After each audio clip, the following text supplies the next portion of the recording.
Hello and welcome to today's episode of the A New Day show. Today our focus will be on the Coalition of Healthy Kids, and I have joining us in the studio here to my closest right we have Maureen Farrell, and Maureen is from the regional YMCA of Western Connecticut. Maureen, welcome to the show. Thank you for having us here tonight. The person in the middle is Penelope Ortega from the Hispanic Center, and you're so far, but I'll stretch to you.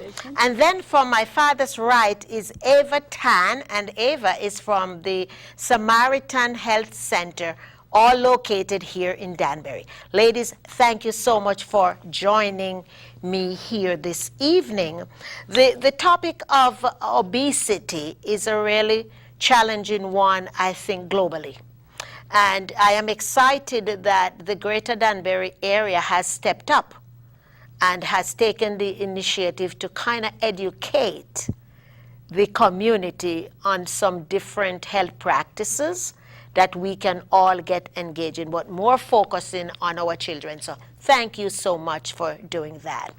What I want to do, I want to start from my father's right, and I want to ask Ava to please introduce herself.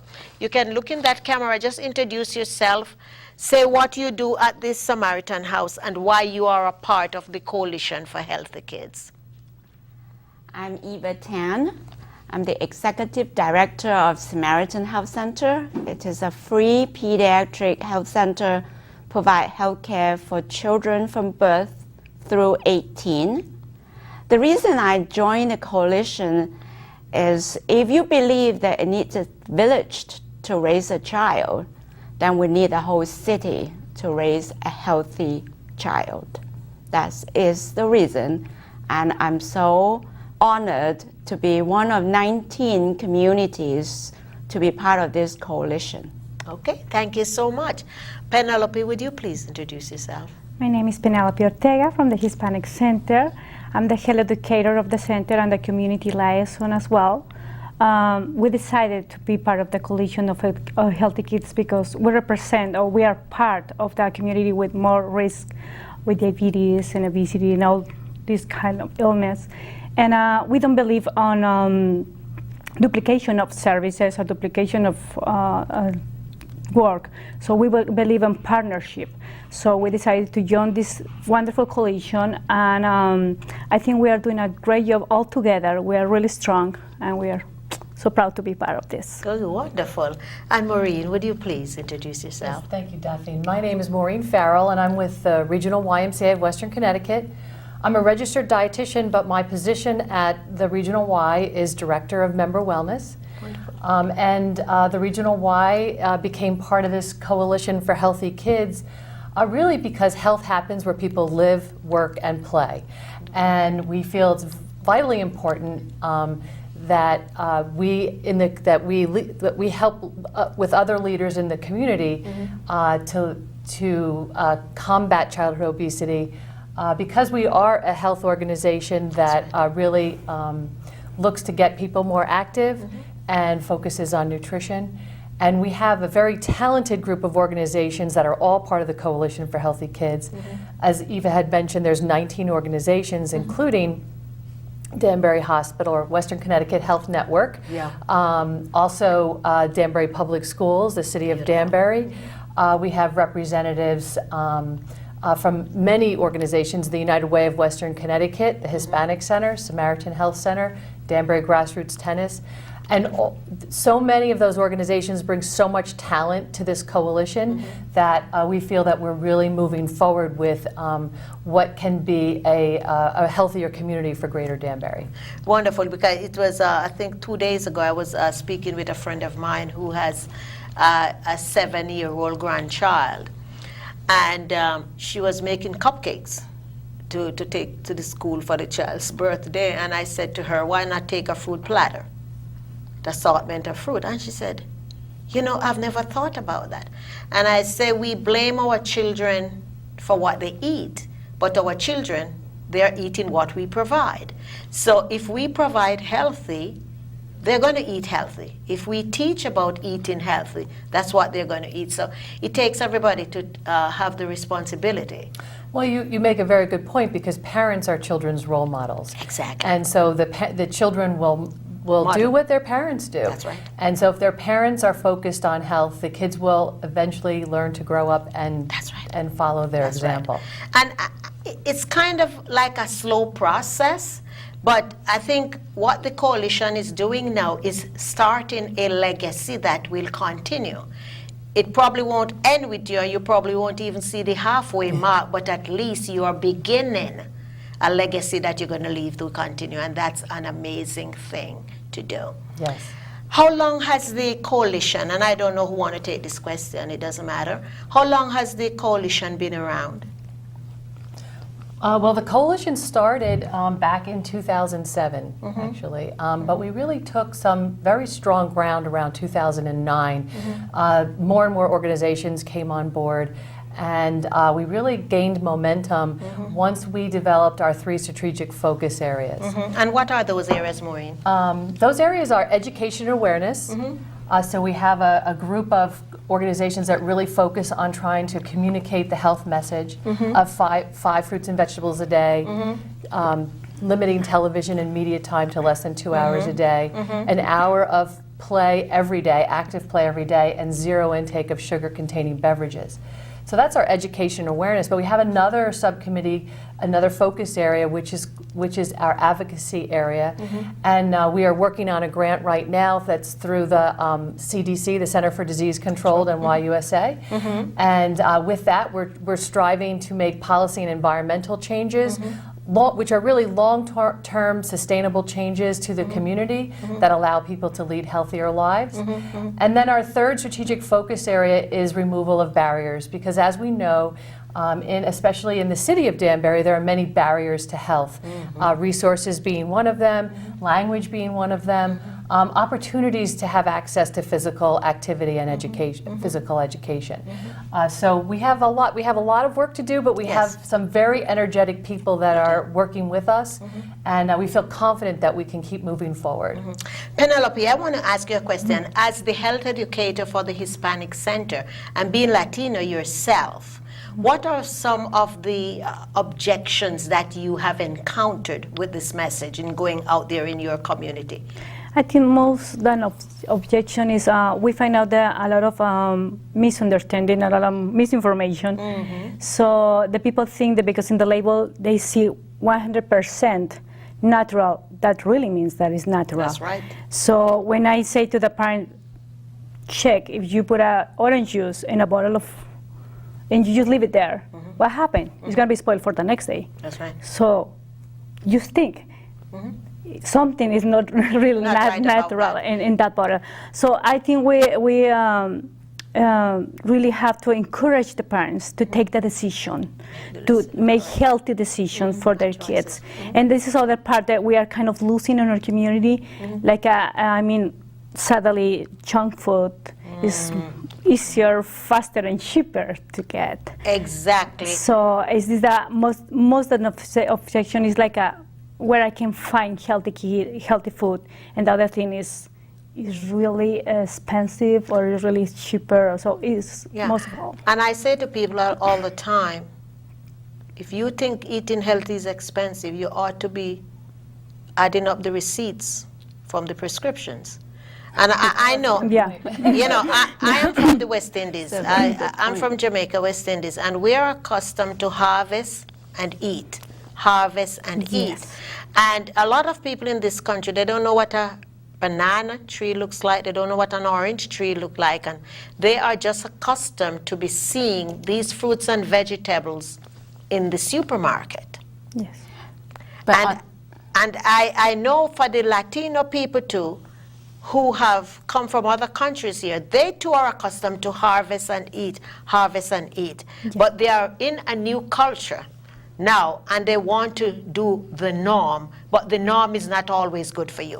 Ava, you wanted to contribute to the conversation, would you please? we see children that who are uninsured for whatever reason that they are uninsured. So quite a sizable of our patients are actually children reunited with their parents here. So as you say, they're so used to harvest and eat, harvest and eat. But coming to America is a new experience. New experience, new culture. Soda in their own country is not a common thing, and it's expensive to buy. But lo and behold, you arrive here, soda is so cheap. You it's can so get 24 easy for to get. $6.99, so you gulp it down. They gulp it down like water, and in no time, You know something, they Ava? pile the weight on. I really wish they were gulping it like water, but they're just not gulping water at all. People tend, you say, drink water. It's like, it's not good for you, you know? Well, we actually have a saying that we like to use, and that's called water first to quench your thirst. That's And right. We try to encourage. I love that. we Look in try- the camera and say that again, because Water first to quench your thirst. that's right. That's and, right. And we often, when we're working with kids, we ask kids, we say, well, you know, when your dog is thirsty, do you run to your refrigerator and Get pull out a soda. bottle of soda and pour it in the dog bowl? They're like, no, no. The dog drink and- water. And then we're like, what about your cat? Your cat, you go get the juice and you give the juice to the. They're like, no, we give our animals water. Water. And that's because water is what's most important That's for right. living things. That's right. And then I'll ask them, I'll say, well, who waters the garden for their parents? Who goes out to the garden to make sure that the tomatoes are good or the flowers are growing? And when they look dry, you go and you get the soda and you pour it on the flower. They're like, no, we use water. That's right. So I like to emphasize that water first Exactly. to quench your thirst, and that really should be the response that we often, when kids say they're thirsty, we say, well, how about a glass of water? Water, that's right. And after a while, if we leave the water there, they see it and it becomes part of that, and remove the other things that are Right. attracting them that is not Well, the healthy. other thing that soda is replacing in the diet is milk consumption. Children and adolescents and even adults are drinking less milk today. And the statistics say that for women over the age of 50% of women over the age of 50 will suffer an osteoporotic fracture in their lifetime. And that's caused from osteoporosis, which is a lack of calcium and vitamin D. But for kids who are growing, it's so important that they get that calcium and vitamin D, and the best sources are through your dairy foods like milk. And I think we, as a nation, we are not spending enough time on the preventative measures. We are so caught up into the cures. But if we would start these healthy habits, and this is why I'm so excited about the Coalition for Healthy Kids. I'm really, really excited about what this is doing by educating our people to understand.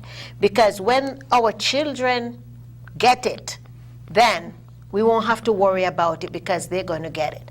The older people are going to be fighting, but the message, I'm so excited to hear that the Danbury Public School is a part of this. Yes. Because it's shameful to see what is in some of those lunch boxes going to school. And if we can change the habits and the practices and the patterns of what's happening in our school system, then we are going to have half of the battle being accomplished, because the kids are going to start say at home, and Mom, I don't want that. Dad, I don't want that. And it's not going to be out of disrespect, but it's going to be about their consciousness of what they are really ingesting.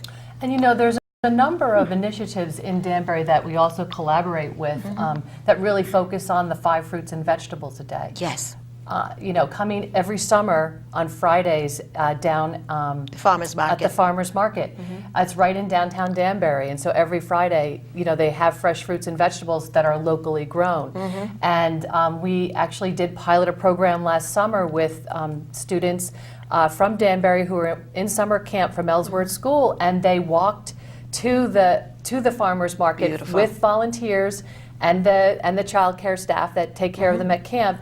And they made purchases That's right. of fresh fruits and vegetables to bring Beautiful. home to their families. Beautiful. And those kids had such a wonderful time because they felt empowered. They actually had a coin that they got to spend to buy those fruits and vegetables. Right. And and children are more apt to try fruits and Exactly. vegetables But we adults, we are so set in our ways. if we encourage them. That's right. That's right. And there are many ways you can encourage kids to eat more fruits and vegetables. And one of those ways is to have them help pick out the fruits and vegetables Choose. that are going to be Right. prepared for the family, and then ask them to help prepare them for the family. And even plant Work them with them. in the flower pots too, because they're going to be eager. I know my little friend Lucas, Lucas is going to be 7 this year. And I remember Lucas's mom, I think Lucas was a little over 4, planted the basil in the flower pot. And I went over, he was so excited about his basil growing up. That's right. Auntie Daphne, you want to taste my basil? And I said, oh my God, look at that. He's eager for me to taste that. Right. What if they plant the vegetables? And this is what we need to do. Maybe a few years ago, every human being and every person in a school system should go to the Housatonic Valley Regional High School up in up north, it's up Route 7. Okay. Let me tell you something. Everybody need to experience that. Of the agriculture. Yeah. Their cafeteria, I went there, and it was as if I was in a gourmet restaurant. And I had them on the show to talk about their food program here. And I said, I so wish that other schools would do a field trip to go in there and to see the meals. They are freshly prepared. It's attractive. The floral arrangement, everything makes you want to eat the food. Well, at the Hispanic Center, I'll let Penelope talk about it. They actually had a community garden at the Hispanic Center last We summer. used to start last year, kind of late on the season. Yes. But the experience was great. We used to have 18 beds, so 18 families were able to grow their veggies. And from these families, we find out that most of the kids born in the United States. So the parents used to grow their own veggies, but the kids never had that experience. So it was wonderful, that experience. Besides that, we paint in the back of the garage a mural. And all the community came to paint that mural. Beautiful. And so you can see in the road all the little hands of the people who collaborate for all. But that testament of the kids, like, I never liked the veggies. I never eat it, but now I'm willing to try them because it looks I so planted good. it. And because it looks so good, Mm-hmm. so they are willing to try it. It's really exciting for them. Right now, we have like a 30 families, and we are looking for the coalition to look for duplication of this community garden on the city. Right, yes. So it's one of We're our hoping that by initiatives. this summer there may be more community gardens established. Yeah, I want to get Eva's input in here. Since the implementation of the Coalition of Healthy Kids, what is happening in your clinics? Are you seeing less obesity? And I mean, it might not be a drastic change, but are you noticing any kind of improvement going on with their eating habits and all of that? It is. You're right. There's improvement, but obviously it's not drastic improvement. It's not Nothing is. overnight. The thing is, obesity is one of the easiest medical condition to be recognized, and yet is one of the most difficult condition to treat. So prevention is the only key, and what we've been talking about is attempt to prevent and educate the youngest children, and to know to make a good choice. The top 3 reason or cause for obesity in children is you eat poorly. You eat too much, That's more right. than your body needs. And the third reason is lack of physical exercise. You're not burning it. They sit down going like, You're so right. You know. on average, children nowadays watch 3 to 4 hours of TV a day. Shameful, shameful. By the time they graduate high school, they would have spent more time in front of the TV than in the classroom. And it's not just television. And That's really video that's attractive. games, Just hold it. Yeah. computers. We can't take these things away. All the gadgets. They spend It's all these too much time on the but we can't take gadgets. these things away. That's right. This has become part of our American lifestyle. So how are we going to proactive encourage physical exercise? Even as simple things that if they would stand up and jump around when the TV show, the advertising is going on. The one thing I see that is a good thing, I think it's called the Wii or something that is really The getting video them- game, But Wii game. they're actually moving, right? They're moving because my friend's mother broke her wrist doing the tennis. I thought, she said she broke the wrist playing tennis. I said, oh, I didn't know you played tennis. She said, oh, no, the tennis on the Wii. So I said, she's getting some activities at least. The only thing is you have to make sure you're moving more than just your thumbs. 'cause That's you what can I'm also play saying, the game body, with your because thumbs. I think they have Play the some that they whole do the program whole, that the where whole you're program. moving So, and all that. Yeah. you know, this Yeah, is such an energized thing that is happening here. We have about approximately 9 minutes remaining.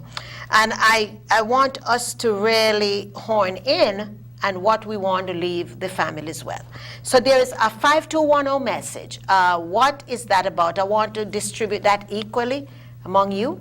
Okay. Yes, so you want to start and then Penelope Okay. and then Eva. Well, the 5210 message, I'll start with number 5. That's eat 5 fruits and vegetables a day. And your parents are the best role models for healthy eating. And some ways that you could encourage your kids to eat more vegetables is have them assist you in preparing those vegetables. And those vegetables can be fresh or you can buy them frozen. Same thing with fruits, you could buy them fresh or frozen. If you buy canned fruits, make sure it's packed in its own juice and not syrup.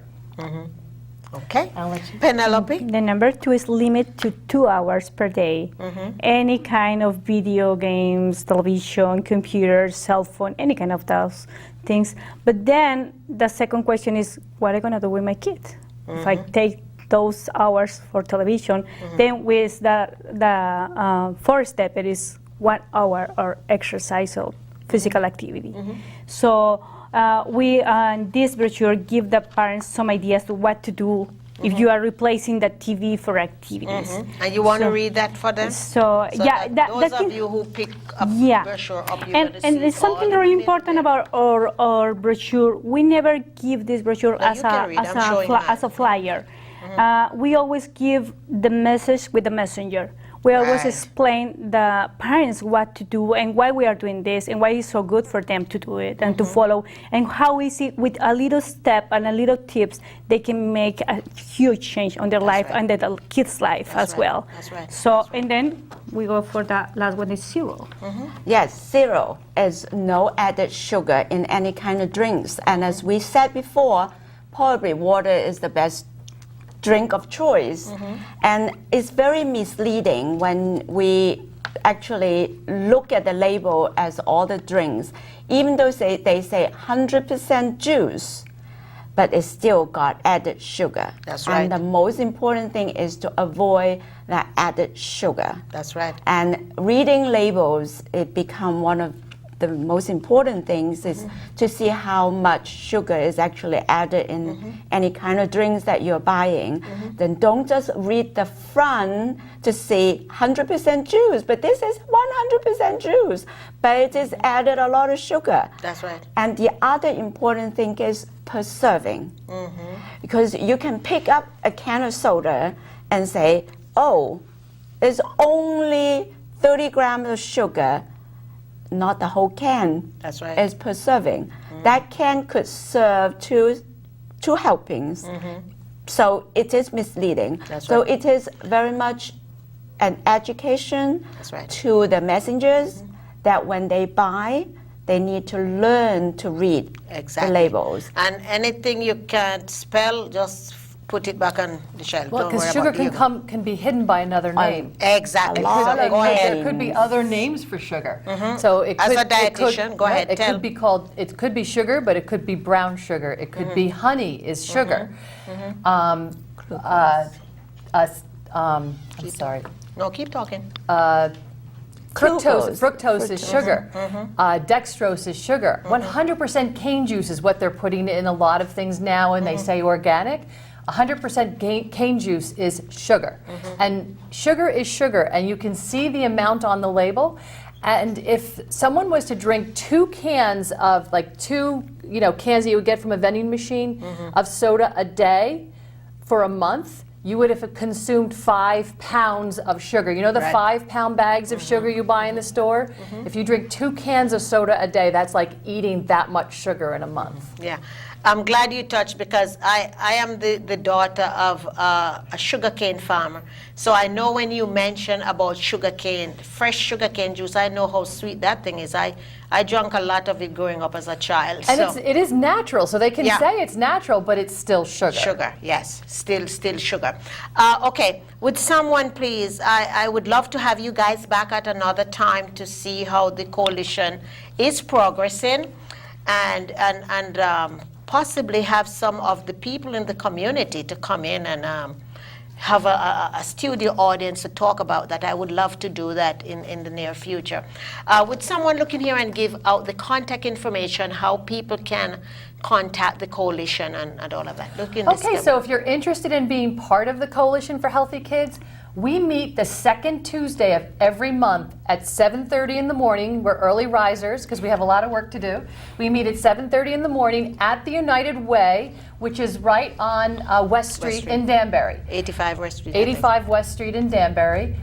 If you are interested in knowing more about the Coalition for Healthy Kids, you can feel free to contact me. What's the My phone name is number? Maureen Farrell. My telephone number is 203-775-4444, extension 136. Okay, and for those of you at home who decided that you would tune in, I greatly appreciate you. We just pray that there's something that you heard here this evening that will help you to change your lifestyle and to begin to take responsibility for the things that you ingest. Let us start with our children. They are our future leaders, and the extent to their leadership will depend on the lifestyle that they have. Remember, you do not have to settle for mediocrity, because you have the ability to create excellence. Stay blessed.